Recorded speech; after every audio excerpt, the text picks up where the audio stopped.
नीलकमल सिंह ने भोजपुरी इंडस्ट्री में इतिहास रच दिया। पवन सिंह एक गाना लाए थे लाल चुनरिया सनी लियोन के साथ, आप लोगों को याद होगा। और भोजपुरी इंडस्ट्री में अगर कोई सनी लियोन के साथ दूसरा गाना कर रहा है तो वो है नीलकमल सिंह। नीलकमल सिंह का लड़की दीवानी करके एक सॉन्ग आ रहा है 18 मार्च को। वो अपने फेसबुक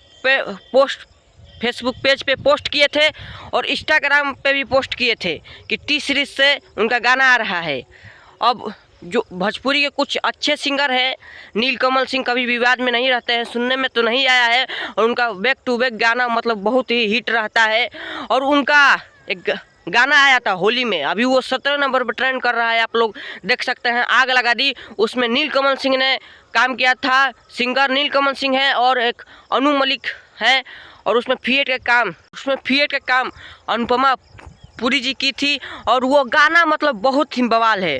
अब धीरे धीरे भोजपुरी इंडस्ट्री बॉलीवुड में भी काम कर रही है। पवन सिंह ने भी इतिहास रच दिया था एक आई नई खेतों में, और ये नीलकमल सिंह भी सनी लियोन के साथ उनका कल गाना आ रहा है। फैंस बेसब्री से इंतजार कर रहे हैं।